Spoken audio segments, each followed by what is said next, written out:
topic is really of the times, okay? Charlie, this trip, with what is happening, the idea of investment has suddenly seemed less attractive than it has in at any time that I remember. That's true. But I mean, we are made to understand that that's the only way to build wealth. So what are the options that remain? Where are we still safe? Can we still invest in government? And if we can, what form will it take, and how safe will it be, and what's happening with treasury bills, and all these important questions that people are asking as they sit around with loads of, well, I don't know if people have loads of cash, but those who pulled out their investments, right, because of fear of the future, are wondering what to do next. What they do with their money. Indeed. And some answers today, hopefully, from Labadi Beach Hotel. Great Live. stuff. Today happens to be World Forest Day. Ghana was very serious about afforestation for some time. We planted some trees, didn't we? We had I remember that tree planting exercise. God knows how many million trees. Yes. We were very serious about it, weren't we? Oh, at least we were. Yeah. It seemed as though we were. Yeah. They say goats chewed the seedlings. That's not true, is it? Oh. In this country. Of course it's true. Oh, wow. If it's Ghana, then yeah, definitely. It's true. Oh, wow. Anna, I mean, is this the first time that livestock has disappointed us? Either by eating what they shouldn't eat or flying where they shouldn't fly. Well, so World Forest Day, right? How well are we protecting our forests? The flying ones were not livestock. They were poultry, strictly speaking. I confirm, right? Don't take us there. Oh, I mean, say it We're right. talking about forests. Say it right, Anna. Okay, so forests. Yes, forests. Yeah. I mean, it's such an important thing, okay? Replenishing our forests. So many things are mitigating against us having enough of a green belt as a nation, which like we absolutely illegal mining? need. Yes. Okay, so we cannot stop illegal mining because apparently we ourselves, the leaders, are the ones doing it. Exactly. So we can't stop it. The thing that we have to do to cover our tracks or to fix the damage to that one, to the goats are chewing it. Well, this country now, I think I don't think we've ever been to war with another nation since we became Ghana. But not that I recall. But our biggest enemy is the goat, either dead or alive. Well, simply put, we are not serious about protecting our forests. Yeah. By our actions. Yeah. So. Okay then. Well, we'll talk about that and other things today on the show. Stay with us. 6 a.m. news was brought to us by Total Energies. Total, we go the extra mile for you. And Absa Bank Ghana Limited, helping you find a way to get things done. Not forgetting Millennium Insurance, your trustworthy partner. I hope you've got your seatbelts fastened for the Joy Business Report, which is coming to you by the kindness of Glyco Life Travel Insurance. Glyco, we cushion you for life.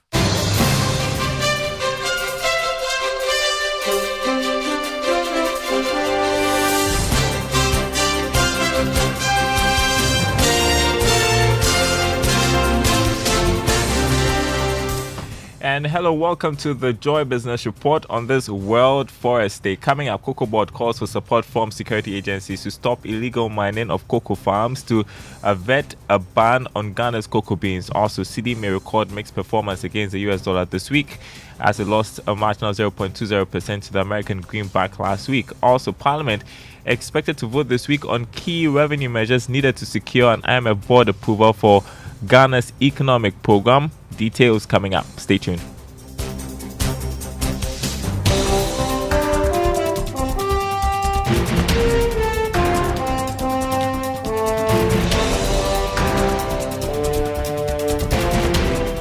My name is Daryl. Kwawu. Thanks for being with us. The Ghana Cocoa Board says it will need the support of security services to halt the devastating effect of illegal mining on the cultivation of the crop.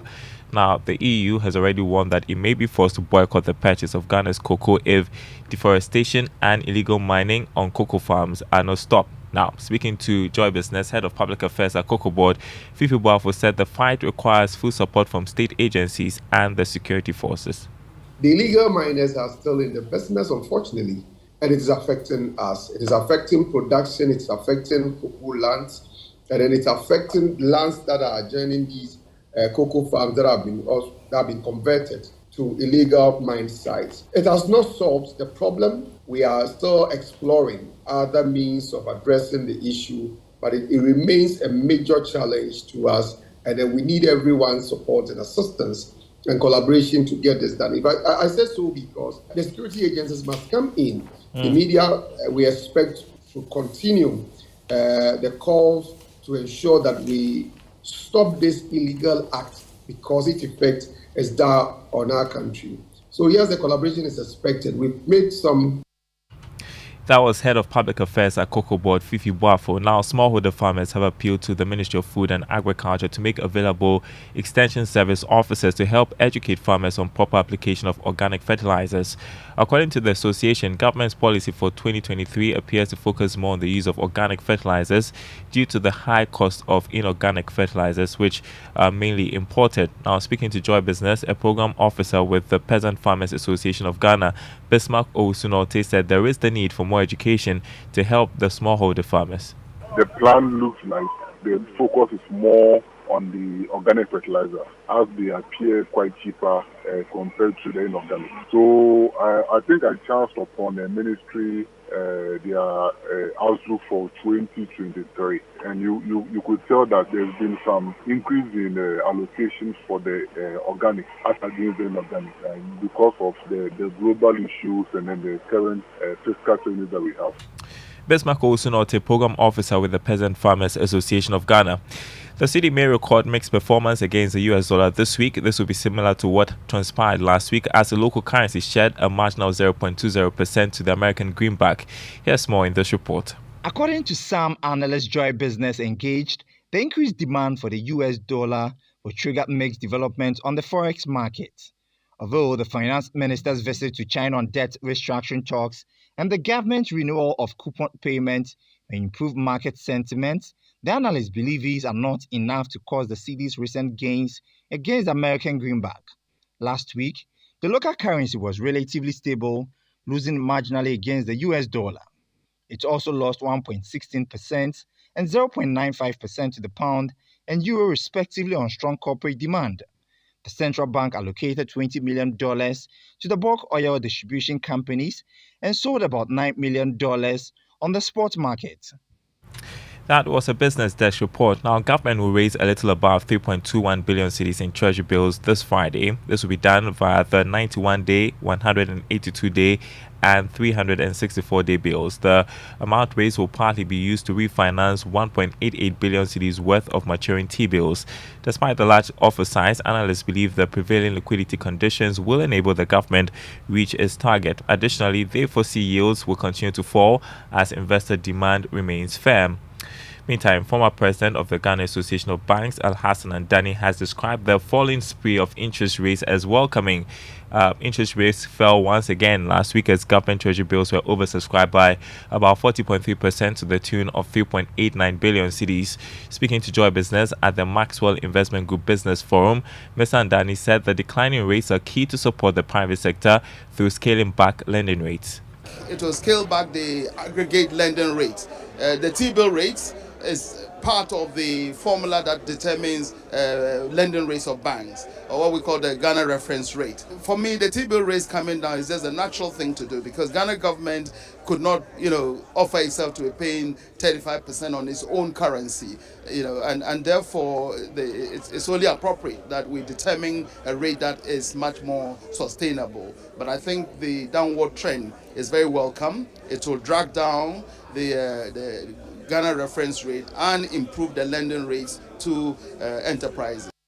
Alhassan Andani, the former president of the Ghana Association of Banks, asked more news for you this morning. Parliament will this week consider some key revenue measures that are needed to help government secure an IMF program. Here's more.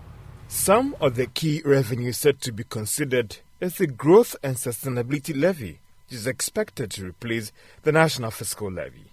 Government argues that it is expected to expand coverage and bring more firms into this tax bracket. However, some of the businesses have argued that if these taxes and revenue measures are passed in its current form, it will lead to their collapse. The minority in Parliament have also argued that it will only lend its support to government if it's willing to cut down on its expenditure.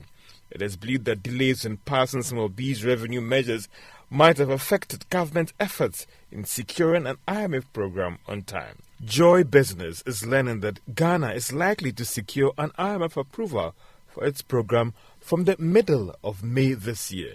But government, on the other hand, is insisting that it is working to submit its program for approval to the board by the end of this month. Judge, I feel with that report, the National Petroleum Authority insists the Good for Oil program has greatly contributed to the recent fuel price reductions at the pumps. Government has come under serious criticism from some analysts over what is really driving down the price of petroleum products. Now, some of these market watchers believe the drop is rather mainly due to the stable CD and a significant reduction in crude oil prices and not the program. Head of Economic Regulation at the National Petroleum Authority, Abbas Dasunte, disagrees. As we speak now, the good for oil has had an impact in the sense that it has brought down the market prices to match G for O. And based on this same analysis that we do for every window, we are seeing that the supplies premium for petrol has now dropped from over $200 per metric ton to about $98 per metric ton, just for the window that just ended. For diesel, we are seeing about $60 per metric ton. It used to be about over $130 per metric ton. So we are seeing a significant impact. So in terms of the price differential between the good for oil and the market prices, they are very close now. But the premium that we've seen, the impact that we've seen is that the premiums have dropped significantly. And as you would expect, in the free market, you don't control how the BDCs will determine their prices. It's a free market. But the good for oil has made them come down. I don't think without the good for oil policy, we would have had such significant reductions on their part. Even though generally the world market price have been falling and the exchange rate has stabilized, which has contributed to the price falls we are seeing at the pump now. Compared to the good for oil, prices are comparatively cheaper. And actually, this is what we expected. Head of Economic Regulation at the National Petroleum Authority, Abbas Dasunte, there, according to the NPA, more than 40 oil marketing companies have now signed up to participate in the Good for Oil program. Next, making the right investment helps channel funds to businesses that need money to expand their operations. This means that a good investment could help the economy grow. This is why you must be careful not to invest in a fraudulent scheme and lose your money. On Investor Eye today, Emmanuel Mensah, who is Director in charge of Risk Management Department at the Securities and Exchange Commission, talks about the benefit of a good investment to businesses.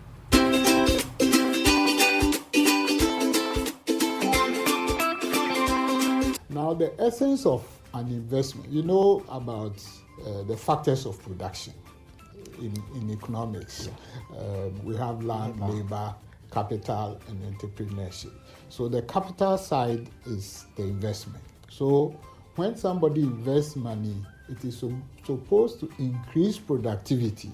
Then the factors of production will share in whatever increment in productivity that has occurred. But in the fraudulent schemes, they basically collect money, put it in a bag somewhere, and then they give out as people come in. The people who have already put their money in, they are paid, and then the new ones that come in, they will suffer down the line. You had Emmanuel Mensah, Director in charge of Risk Management Department at the Securities and Exchange Commission. Investor Eye comes your way every Tuesday and Thursday on the Joy Business Report on the Super Morning Show. Before we go, let's check the markets. Beginning with the currency market, the dollar going for 12 cedis 58 pesos on the forex or retail market. The pound selling at 15 cedis. The euro going for 13 cedis 10 pesos. On the commodity market, crude oil selling this morning at $73 a barrel. Gold went up by more than $2 to open trading at $1,981 an ounce. Cocoa opened trading at $2,748 a ton after going up by $47 from yesterday's trading. There is more news on our website, myjoyonline.com/business. My name is Daryl. Thanks for listening. And the Super Morning Show continues with Koje